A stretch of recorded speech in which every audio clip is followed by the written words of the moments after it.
Nah, itu kan contoh sih, bahwa kalau diberi kesempatan anak muda itu bisa. Jadi kenapa kita harus takut gitu kalau misalnya sekarang Kaisang ini menjadi ketua umum? Kasih kesempatan kepada mereka. Ini kayaknya gerak-geriknya Gibran akan mau ditarik juga di PSI enggak ya? Enggak, ini contoh paling konkret. Ini adalah sebuah keberanian untuk mencoba sesuatu yang baru, menerabas hal-hal yang memang yang beku tadi. Karena jangan-jangan apa yang disebut sebagai proses kaderisasi di partai-partai mapan itu justru menghalangi anak-anak muda potensial untuk masuk menduduki posisi-posisi penting. Ia adalah figur yang sangat populer, tetapi ia juga memiliki akseptabilitas yang sangat baik di publik ya. Saya kira ini juga modal yang paling penting. Prosesnya itu seperti cara yang lama gitu loh.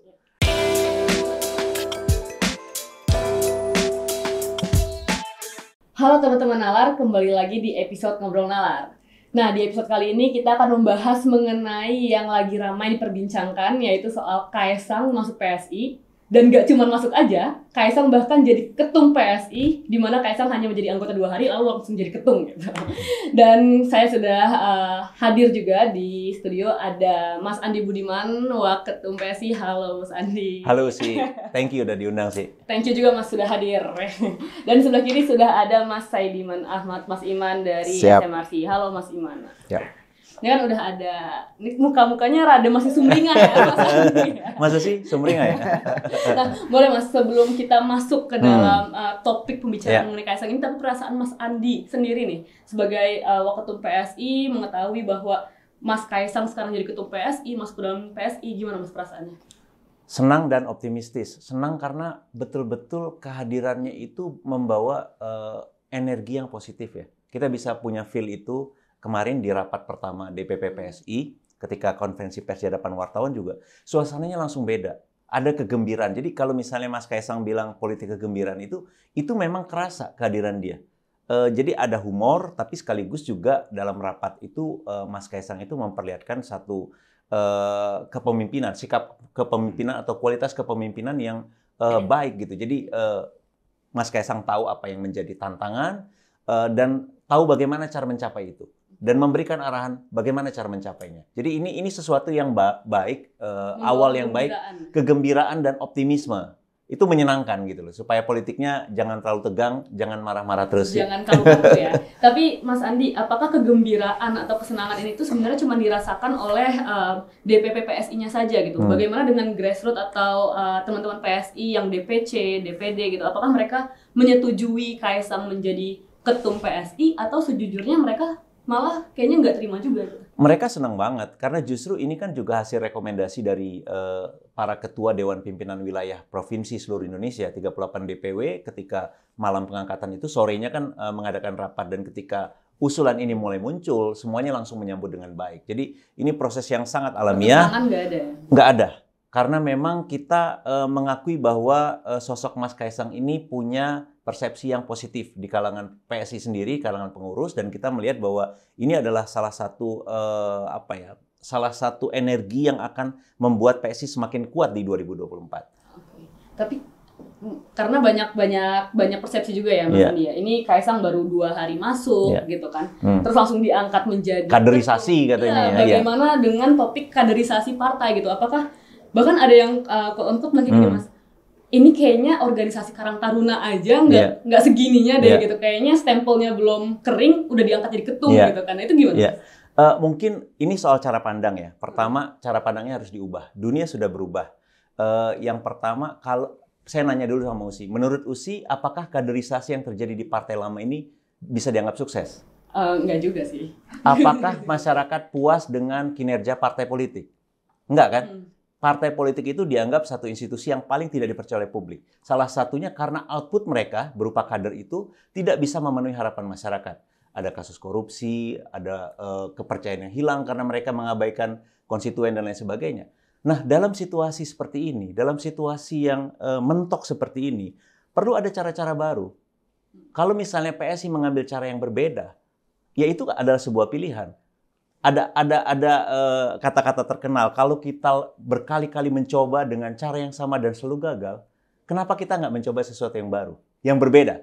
Dan PSI ini harus dilihat bahwa masuknya Kaisang dan kemudian diangkat menjadi ketua umum, ini adalah sebuah keberanian untuk mencoba sesuatu yang baru, menerabas hal-hal yang memang yang beku tadi. Karena jangan-jangan apa yang disebut sebagai proses kaderisasi di partai-partai mapan itu justru menghalangi anak-anak muda potensial untuk masuk menduduki posisi-posisi penting. Gitu kaderisasi itu kan di partai mapan, Mas. Ya. Ini sebelum nanti kita beralih ke Mas Iman ya. Tapi ada sedikit lagi yang aku rada kepo juga, Mas. Itu tadi kalau misalnya kita obrolin soal bagaimana kaderisasi di partai mapan. Kalau di partai PSI sendiri gitu loh, Mas. Kayak apakah nggak ada anak muda yang mungkin juga kompeten, memenuhi kompetensi untuk jadi ketum? Kalau misalnya kita lihat di antara pilihan tadi dibandingkan dengan Mas Kaisang, saya rasa Mas Kaisang adalah orang yang paling bisa memberi memberi energi yang paling tepat tadi untuk PSI. Jadi sekali lagi ini bukan ada di dalam situasi di mana PSI ini masih partai baru, masih 9 tahun, nggak bisa disebut sebagai satu partai yang mapan gitu ya. Prosesnya sangat cair di PSI, semua proses pengkaderan dan lain sebagainya kita lakukan melalui online. Dalam 2 jam itu kita bisa dapat status sebagai kader gitu ya. Jadi karena memang semuanya dilakukan online. Nah, cara baru, dunia baru ini yang mungkin kurang dipahami oleh orang kebanyakan yang masih melihat seharusnya prosesnya itu seperti cara yang lama gitu loh. Orang itu sekarang bisa belajar tentang sesuatu, relate dengan sesuatu itu melalui dunia digital. Mengamati dari jauh gitu, nggak perlu ada di dalam gitu. Dan kemudian ketika ada di dalam, dia bisa beradaptasi dengan sangat cepat. Dan itu sudah dibuktikan oleh Kaisang dengan beberapa interaksi, kelihatan bahwa memang feel-nya itu sama gitu loh. Ininya sama, jiwanya sama. Dan dia ketika dia mengatakan itu ya memang saya dari dulu mengamati PSI, saya ikuti PSI kata dia.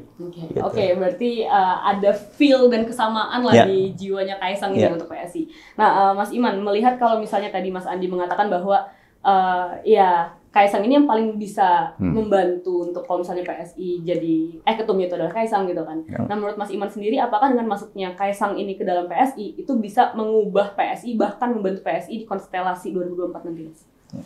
Saya kira saya melihat latar belakang ya, kenapa Kaisang masuk ke PSI dan kemudian diterima dengan sangat baik, bahkan didaulat menjadi Ketua Umum Partai Solidaritas Indonesia dalam waktu yang relatif singkat ya kalau kita lihat yang biasanya terjadi di partai-partai lain. Tapi sebenarnya mungkin juga tidak terlalu singkat juga. Kita mungkin, saya tadi banyak setuju dengan Mas Andi Budiman yang mengatakan bahwa proses kaderisasi sekarang mungkin agak berbeda ya. Kalau kita lihat sebenarnya mungkin banyak di luar sana yang mengatakan bahwa Kaisang ini instan gitu ya. Dia tiba-tiba masuk partai politik, tidak punya pengalaman di politik dan seterusnya. Sebenarnya kalau kita lihat secara lebih luas, dalam pengertian politik yang luas gitu ya, politik kan tidak selalu harus diartikan orang yang aktif di partai politik. Tetapi kalau kita misalnya jadi terlibat di masyarakat, jadi media misalnya, membangun bisnis, membangun komunitas, berinteraksi dengan publik dan seterusnya, bahkan menjadi tokoh, itu juga aktivitas politik sebetulnya. Dan kalau kita lihat Kaisang kan sudah melakukan itu bertahun-tahun sebelumnya, jauh sebelum ia masuk ke partai politik secara resmi, ia sudah terlibat di publik, ia menjadi tokoh. Menurut saya ya, ia menjadi salah satu tokoh anak muda yang sangat diperhitungkan. Ia menjadi trendsetter. Ia membangun bisnis secara mandiri dan seterusnya. Dan banyak sekali yang ia lakukan. Dan ia sangat aktif di media sosial. Tindakan-tindakannya, perilakunya diamati oleh media dan publik secara luas. Jadi sebenarnya dia sudah ada di dalam politik tanpa masuk ke dalam partai politik secara resmi. Karena itu kalau orang mengatakan ini proses yang instan, menurut saya tidak. Dan tadi juga bahwa kenapa kemudian PSI mendaulat Kaisang menjadi ketua umum, saya kira ini waktu yang cukup tepat sebenarnya kalau kita lihat bahwa pemilu sudah semakin dekat, ada kebutuhan bagi partai baru seperti PSI. PSI sudah ikut 2019, tapi ketika itu tidak lolos sampai ke parlemen, dan sekarang ada kebutuhan di pemilu kedua ada kebutuhan untuk lolos ke parlemen. Butuh cara-cara yang saya kira terobosan-terobosan yang baik, yang kira-kira bisa keluar dari persoalan, keluar dari tantangan buat PSI untuk masuk ke dalam parlemen. Salah satu tantangan PSI yang saya lihat sekarang ini adalah pertama aspek pengetahuan publik terhadap partai. Ya. Saya kira PSI sekarang dibanding dengan partai-partai lain masih relatif lebih rendah, baru sekitar 50-an%. Betul. Publik yang tahu. Nah, dari sisi ini saya kira perlu tokoh-tokoh yang memiliki popularitas yang tinggi seperti Kaesang gitu. Ada orang mengatakan bahwa Kaesang ini diangkat sebagai ketua umum hanya karena ia putra presiden. Tentu saja ya, ia seorang putra presiden, dia punya ikatan darah dengan Pak Jokowi, ini tidak bisa dibantah. Tetapi kan semua orang saya kira memiliki modal sosialnya masing-masing. Ada orang punya modal sosial sebagai putra presiden, punya ikatan darah dengan presiden. Ada orang punya modal sosial karena ia terlahir, misalnya Bang Andi terlahir langsung menjadi seseorang yang good looking gitu ya, tampan misalnya ya. Itu juga sesuatu yang tidak bisa kita perdebatkan. Memang sudah begitu adanya gitu. Tapi di luar itu apakah hanya karena ia putra presiden kemudian ia memiliki popularitas tadi? Yang itu coba kita tanya dulu, Mas. Iya, betul. Apakah itu cuma karena putra presiden, Mas Andi, Kaesang ini? Enggak. Untuk menjadi ketum? Enggak. Pertama, kalau kita lihat dalam pemilu 2024, kalau kita jajarkan seluruh ketua umum partai politik, coba lihat mana yang secara visual langsung bisa kita tangkap mewakili generasi muda. Ya. Pasti Kaesang satu-satunya. Dengan segala hormat ya terhadap partai-partai yang lebih senior ya. Ini konkret. 2024 tuh jumlah pemilih muda itu hampir 60% ya saya. Ya. Hampir 60%. Bayangkan 60% dari pemilih itu tidak merasa terwakili oleh para pemimpin politik yang ada di partai-partai. Ini adalah sesuatu yang juga akan mendiscourage anak-anak muda untuk ke kotak suara, untuk aktif di dalam politik. Padahal kalau mereka tidak aktif di dalam politik, ini akan menjadi sebuah kerugian yang besar buat Indonesia. Bukan hanya buat partai-partai, tapi buat Indonesia. Karena artinya kesadaran untuk menentukan arah masa depan itu dalam bentuk partisipasi di kotak suara itu akan rendah. Nah, kehadiran Kaesang ini akan membuat Warna 2024 itu akan semarak. Anak-anak muda akan merasa relate, ngelihat gayanya, ngelihat cara bicaranya. Ketika fotonya dijajarkan aja, mereka udah langsung tahu, ini partai saya. Nah, ini ketua umum yang saya inginkan, ini generasi saya. Kalau misal jadi sebenarnya PSI itu mengangkat Kaesang menjadi ketum itu semata-mata karena Kaesang adalah sosok representasi anak muda, atau ada tadi kayak misalnya katanya Mas Iman juga ada embel-embel bahwa Kaesang ini adalah anak presiden. Anggap aja itu sebagai bonus ya. Dalam artian yang pertama anak muda apa yang anak presiden? Bisa dua-duanya, tergantung persepsi. Bahwa Kaesang anak presiden itu tidak bisa dipungkiri. Ada privilege, Kaesang juga mengakui ada privilege ya dalam soal ini. Tapi sekali lagi kita semua punya privilege dengan cara masing-masing.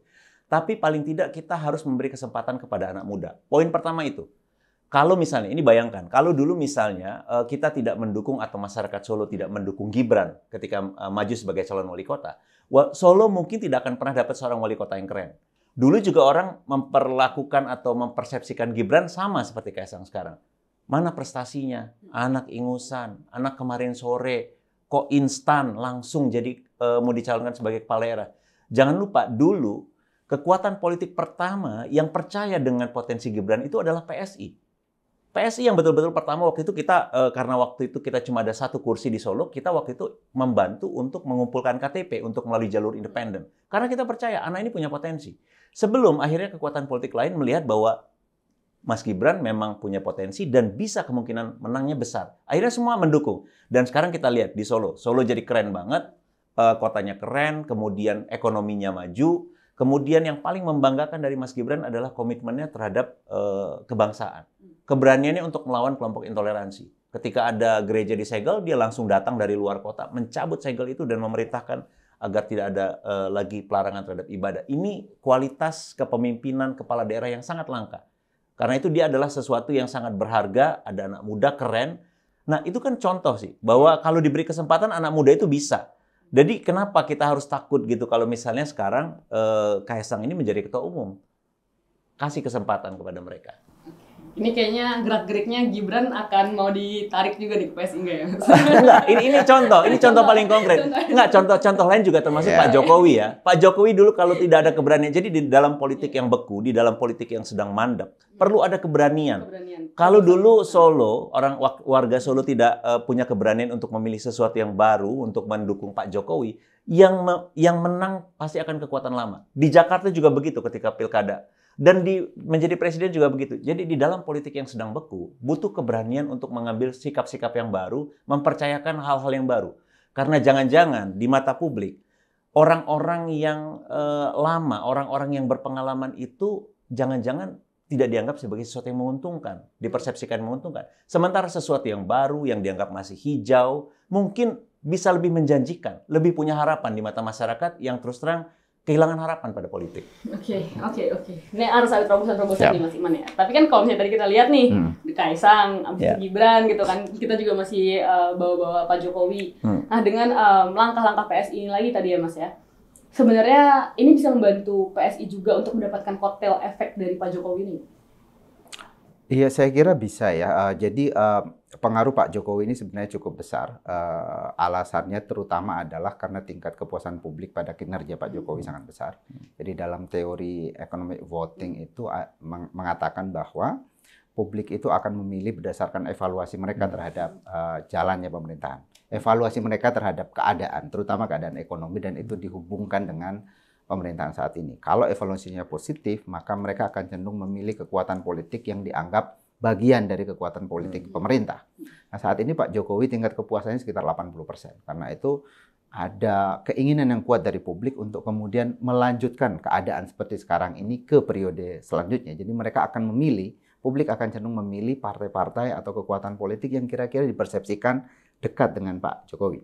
Nah, menurut saya dengan keputusan PSI mengambil Kaisang, saya kira ini meningkatkan asosiasi publik, bisa meningkatkan asosiasi publik antara PSI dengan Pak Jokowi ya sebagai kepala negara yang dianggap sukses. Jadi pertanyaannya itu. Tapi lagi-lagi saya kira ini tidak bisa berlangsung langsung begitu saja. Tentu perlu juga ada sosialisasi di tingkat bawah.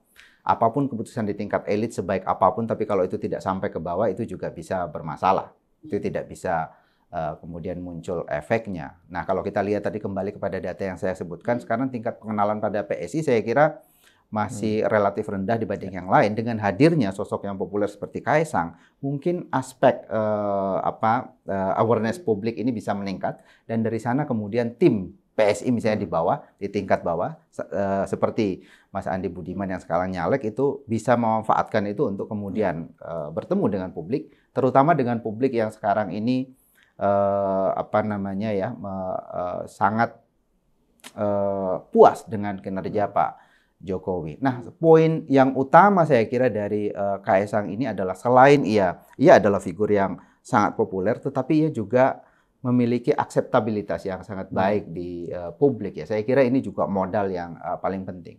Kalau saya melihat kemarin ya, selain rekam jejak ya, saya melihat rekam jejak yang cukup baik dari Kaisang. Juga kalau kita mau lihat pandangannya ke depan, kita bisa, tentu belum banyak referensi yang kita bisa baca, yang kita bisa lihat dari Kaisang soal pandangannya ke depan. Yang bisa kita lakukan sekarang adalah melihat rekam jejaknya, dan menurut saya sangat oke gitu ya, keterlibatan dia di publik. Lalu kita bisa melihat itu misalnya dari pidatonya kemarin. Menurut saya pidatonya itu bagus sekali. Ada sejumlah poin yang sangat menarik di sana ya. Misalnya dia mendorong politik yang gembira, yang politik itu chill ya. Iya, politik yang tidak saling fitnah, tidak saling menyerang yang tidak perlu ya, tetapi ya lebih santai gitu. Kemudian dia mengidentifikasi ceruk PSI secara lebih jelas. Ceruknya adalah nasionalis muda atau nasionalis yang berjiwa muda. Itu kan terlihat ada progresivitas di sana. Menurut saya partai politik yang secara jelas mengidentifikasi diri sebagai nasionalis yang berjiwa muda atau yang muda itu poin penting di tengah partai-partai politik sekarang yang mungkin kecenderungannya main mata dengan kelompok-kelompok intoleran, kelompok-kelompok diskriminatif dan seterusnya ya, menganggap itu sebagai ya bagian yang bisa dieksploitasi di dalam politik. Pilihan ini menurut saya penting ya dari Kaisang. Dan juga yang penting saya kira juga saya melihat secara keseluruhan Kaisang ingin melakukan semacam mungkin rebranding pada PSI misalnya. Salah satu yang bisa kita lihat misalnya ketika dia menyebut kata Bro and Sis, dia tambahin Akang dan Teteh, Uni Uda. Itu saya kira juga karena bagaimanapun PSI sejauh ini, dan ini bukan khas PSI, semua partai baru itu basis pertamanya selalu di perkotaan. Dulu PKS itu kota, dulu bahkan PDIP dulu kan relatif kota juga, itu awal-awal ya, atau setidaknya di Jawa. Tetapi lambat laun kan partai ini harus sampai ke desa-desa sampai ke pelosok-pelosok dan seterusnya. Saya kira itu yang ditawarkan oleh Kaisang dan mungkin dilakukan oleh PSI sekarang dengan adanya pimpinan baru ini. Oke, tapi aku juga penasaran sama seberapa besar kue yang akan diberikan sih Mas. Misalnya nih, let's say tadi kan masuk ke kotel efeknya, gitu kan. Kotel efeknya mungkin bisa dapat dari pendukung-pendukung loyalnya Pak Jokowi gitu. Tapi seberapa besar kue yang bisa diambil atau didapatkan oleh PSI ketika Kaisang menjadi ketua umum, dan apa perbedaannya sama pendukung-pendukung loyal Jokowi yang lain gitu? Secara umum kalau kita lihat sekarang yang paling mengambil efek ekor jas dari popularitas Pak Jokowi sekarang itu adalah PDI Perjuangan. Tetapi PDI Perjuangan ini mungkin lebih banyak mengambil kubu nasionalis ya dari pendukung Pak Jokowi. Tetapi yang disebut sebagai kelompok nasionalis ini kan warnanya juga tidak tunggal gitu. Ada kelompok nasionalis yang memang loyal pada PDI Perjuangan, tetapi ada juga yang sangat kritis terhadap PDI Perjuangan. Karena mungkin tidak setuju dengan katakanlah bagaimana PDI Perjuangan tampil sebagai sebuah partai ya. Tentang ketua umumnya yang tidak ganti-ganti misalnya, katakanlah satu itu. Ada juga yang sangat kritis. Nasionalis, pendukung Pak Jokowi tapi tidak ke PDI Perjuangan. Saya kira itu target yang penting atau yang ceruk potensial ya bagi partai yang muncul dengan semangat yang baru ini tapi juga nasionalis seperti Partai Solidaritas Indonesia. Jadi saya cukup melihat mestinya sih Partai Solidaritas Indonesia ini bukan ancaman katakanlah untuk partai seperti PDI Perjuangan karena ceruknya sebetulnya berbeda. Walaupun sama-sama pendukung Pak Jokowi, sama-sama nasionalis, tetapi karakter pendukung Pak Jokowi yang berbeda. Karakter pendukung nasionalis yang berbeda yang mungkin bisa masuk ke PSI. Dan targetnya kan tidak terlalu besar. Hanya lolos hanya lolos ambang batas parlemen. 4%. Jadi harusnya PDIP nggak harus worry ya kalau misalnya terjadi antara PSI ngambil Kaisang dan lain-lain gitu ya? Iya, karena kan ketika pidato juga Mas Kaisang kan bilang katanya bahwa minta para pendukung Pak Jokowi yang belum berpartai. Belum berpartai. Jadi itu satu pesan yang simpatik saya pikir ya kepada sesama partai nasionalis agar pesan ini penting untuk meredakan ketegangan atau merasa apa? Bahwa ini bisa saling mendukung, saling komplementer. Audiensnya berbeda, apalagi di 2024 sebagian besar pemilih itu pemilih baru, pemilih muda.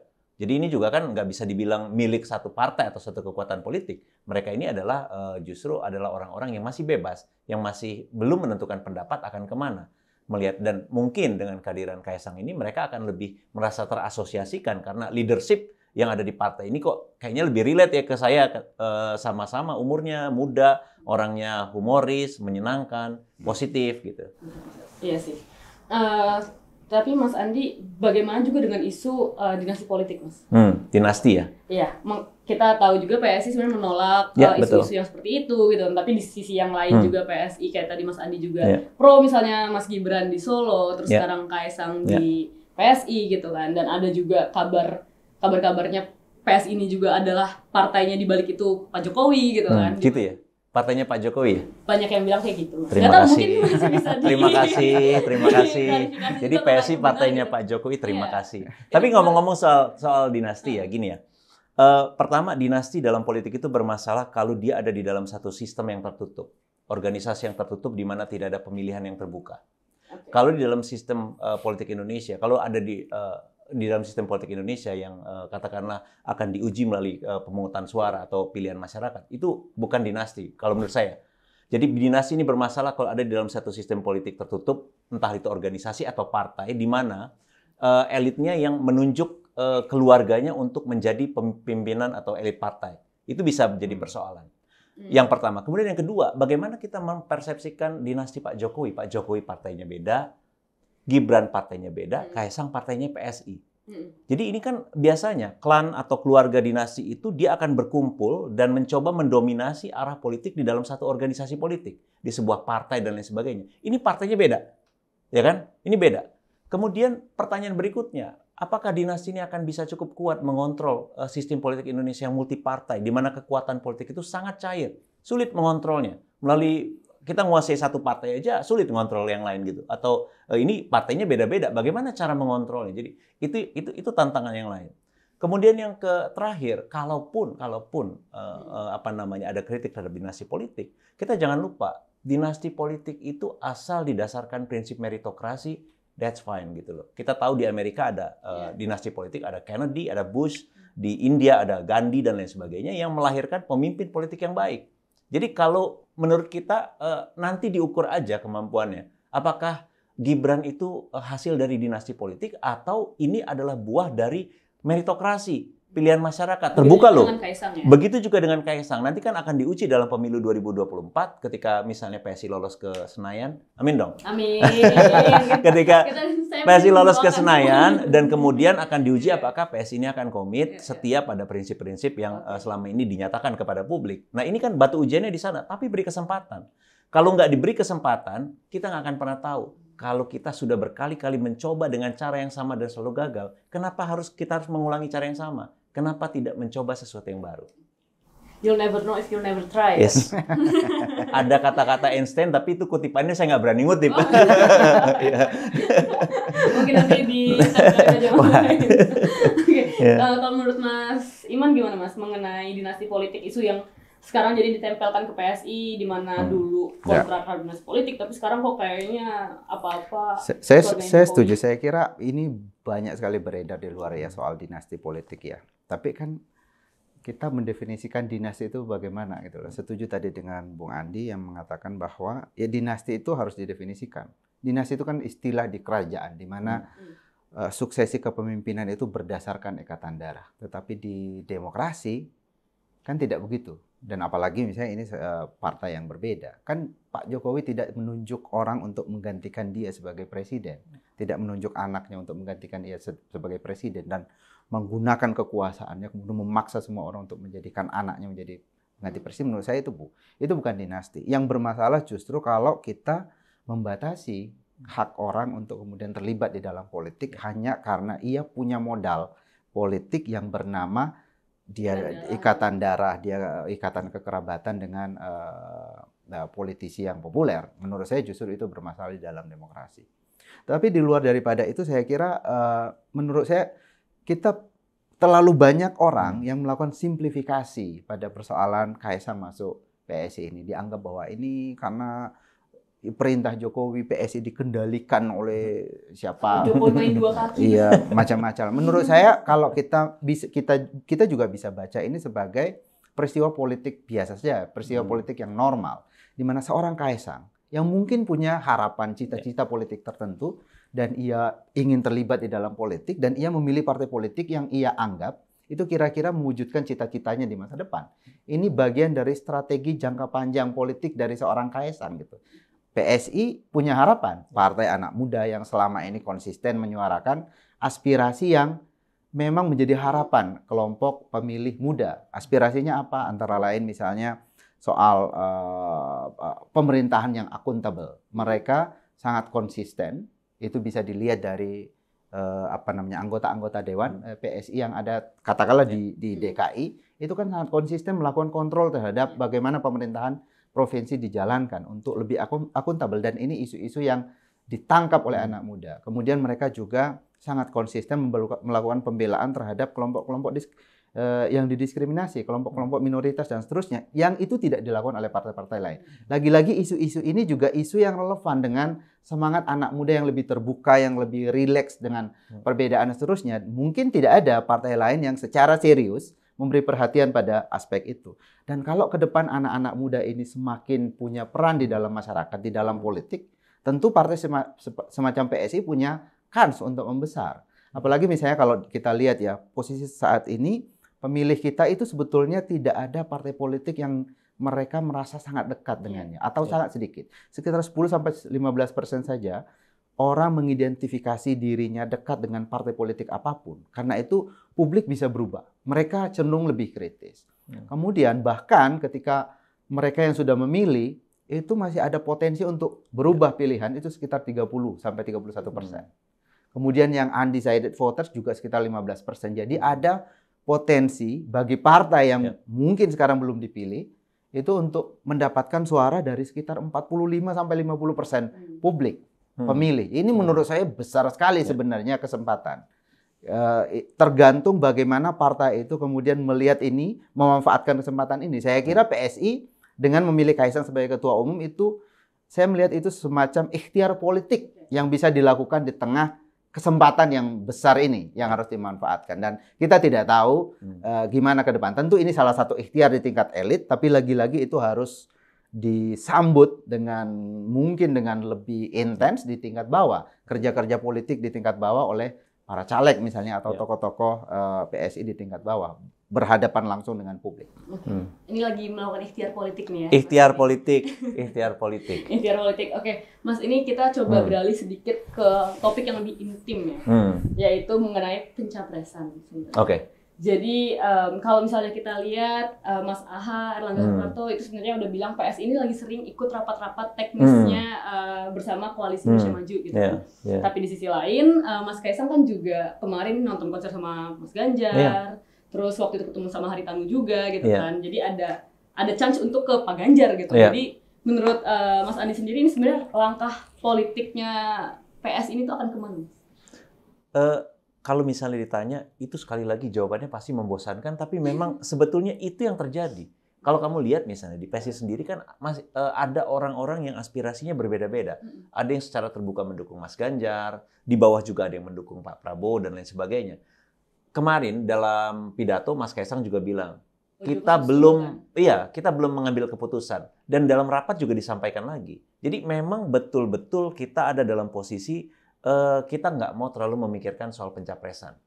Kita ingin lebih fokus pada upaya meloloskan PSI di 2024. Karena toh sebetulnya juga kalau kita mau lihat, ini kan ini menjadi agenda yang lebih penting. Dan ini yang terlupakan oleh publik. Orang selalu tersedot urusan pilpres. Orang lupa bahwa siapapun presiden yang akan terpilih tanpa ada satu kekuatan baru di parlemen, politiknya sulit berubah gitu loh. Nah itu menjadi agenda penting kita. Ini betul-betul tadi malam ketika rapat Mas Kaisang juga bilang, udahlah kita nggak usah pusingin dulu, nggak usah ngomong itu dulu. Kita udah fokus aja 4%. Kita gerak aja dulu ke bawah. Jadi ini kita sedang menyiapkan tour untuk Mas Kaisang. Hari ini juga sudah mulai jalan, ketemu para relawan dan lain sebagainya. Jadi ini yang kita anggap agenda yang lebih penting daripada urusan pemilihan presiden. Oke, berarti masih nunggu ya. Betul. Joko susunya itu masih di ini ya, mungkin last minute kita akan sampaikan. Kalau ya apapun opsinya, ada 3 opsi sekali lagi yang terbuka. Bisa ngejomblo juga. Bisa ngejomblo juga. Gimana Mas Iman? Kalau misalnya Mas Iman melihat potensi PS ini tuh better ke Ganjar, better ke Prabowo, ke Anies kan itu bukan opsi ya Mas Andi ya. Kalau misalnya Anies. Jadi gini, gitu. saya kira kita harus melihat partai politik itu dari 2 sisi. Pertama dari aspirasi elit atau keputusan politik elit yang pragmatis sifatnya, biasanya melihat kemungkinan-kemungkinan ya di tingkat elit, dan dari aspirasi arus bawah massa gitu. Kalau dari arus bawah saya lihat kan PSI relatif cukup jelas sebenarnya. Aspirasi arus bawah dari PSI saya kira memang kecenderungannya ke Ganjar, dan itu memang sudah dideklarasikan oleh PSI sejak awal ya dalam Rembuk Rakyat, itu kan hasilnya demikian. Dan kita memang melihat kalau pemilih PSI ini karakternya kan kecenderungannya mereka adalah pendukung Pak Jokowi, dan secara nasional umumnya memang atau lebih banyak pendukung Pak Jokowi sekarang itu masih ke Ganjar sebenarnya, karena melihat Ganjar ini adalah sosok yang bisa melanjutkan pemerintahan Pak Jokowi sekarang. Itu aspirasi umumnya. Tapi kan kadang-kadang keputusan elit itu tidak seideal itu. Ada persoalan misalnya pada PSI ketika mendukung Pak Ganjar, tetapi kemudian tidak terlalu mendapatkan sambutan positif dari koalisi partai-partai yang mendukung Pak Ganjar sekarang. Karena itu juga harus dibaca. Jadi keputusan PSI saya kira bukan hanya terkait dengan aspirasi umumnya pendukung PSI, tapi juga dilihat dari konstelasi politik elit. Apakah ia diterima bergabung atau tidak, ini persoalan juga. Saya kira juga partai-partai lain juga demikian. Ada Partai Golkar misalnya, kan kita lihat ada upaya pendekatan ke PDI Perjuangan terutama, tetapi kemudian tidak sambung. Dan yang terakhir juga Partai Demokrat kan sebelum ke Pak Prabowo juga kan ke PDI Perjuangan juga.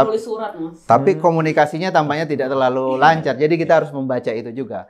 Saya kira itu juga berlaku buat PSI. Jadi gitu belum kelihatan juga Mas, kira-kira lebih condong kemana? Tapi saya percaya PSI sebenarnya lebih condong ke Ganjar. Tapi situasi politiknya tidak memungkinkan itu, Kak, kelihatannya. Betul kan?